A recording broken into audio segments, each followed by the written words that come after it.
Atlas is the culmination of over a decade of hydraulic humanoid robotics work at Boston Dynamics.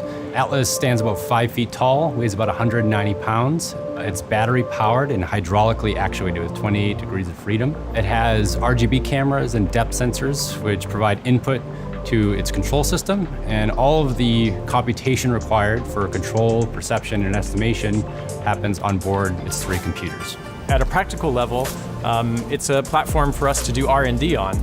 And as an Atlas team, we're encouraged to push that platform to its limits, like do the most crazy, exciting, high-power stuff we can do with it. And so we're always expanding and pushing the limits of Atlas's capabilities, and then hopefully by extension, extending the capabilities of the company as well at the same time.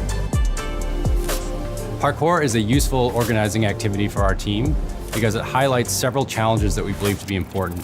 First, how do we build a high power density mobile robot that's capable of extended athletic behavior? How do we design control algorithms that can create a variety of behaviors and control them robustly?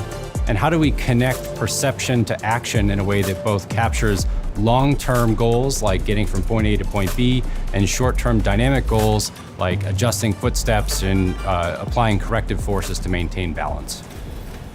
What makes Parkour Mountain hard was not so much the individual moves, those had been worked on a lot prior to kind of pulling together, but running the entire course, doing it in one contiguous set of operations really drives the need for reliability and repeatability. And these are things that are pragmatic, but really difficult.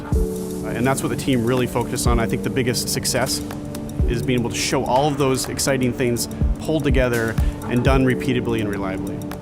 It can be frustrating sometimes. The robots crash a lot. It's not the robot just magically deciding to do parkour. It's kind of a choreographed routine, much like a skateboard video or a parkour video where it's an athlete that's practiced these moves dozens or hundreds of times even to get to that that high level, that exciting capability. So we're kind of doing the same thing here with Atlas. We're exploring how to push it to its limits, sometimes operating at those limits. And we learn a lot from that in terms of how to build robots that can survive falling on their face and getting back up and doing it again.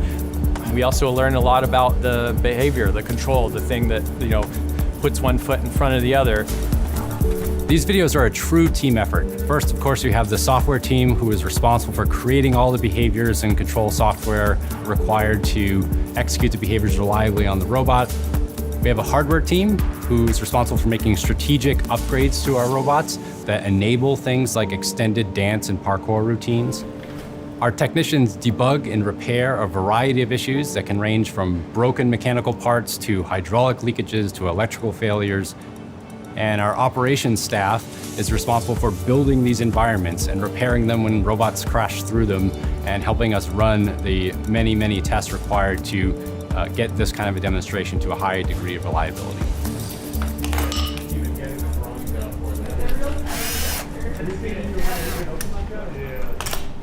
Yeah, that's broken. Hey Tom, you wanna grab me a flathead? Yep. Gotta do it.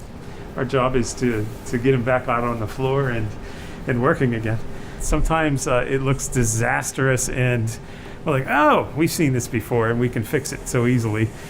And then sometimes we end up with something that looks benign and it will take days to get down to a root cause and figure it out and then repair it. It's a balancing act between getting down to root causes, improving designs, and keeping the robots running around out on the floor. Okay, nothing looks out of the ordinary, right? Everything's out of the way. Okay.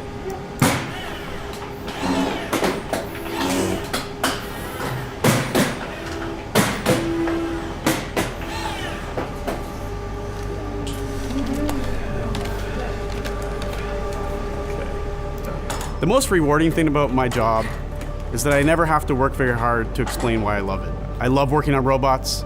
I love working with people that have passion to push, to try new things, and really just explore things that have been unexplored. And I think almost every day at Boston Dynamics involves elements of that. The work that we're doing now, I view as really just foundation building. We're building the core capabilities that we think any useful robot will need. And in doing so, we're really defining the next set of challenges that we're going to be working on over the next 2 to 5 years. It's extremely hard, but it's also very rewarding. It's like, I wouldn't want to be somewhere where I'm not working on like a super hard problem that nobody else is working on. So, it's just, that's the opportunity that we get to do here every day. 3, 2, 1.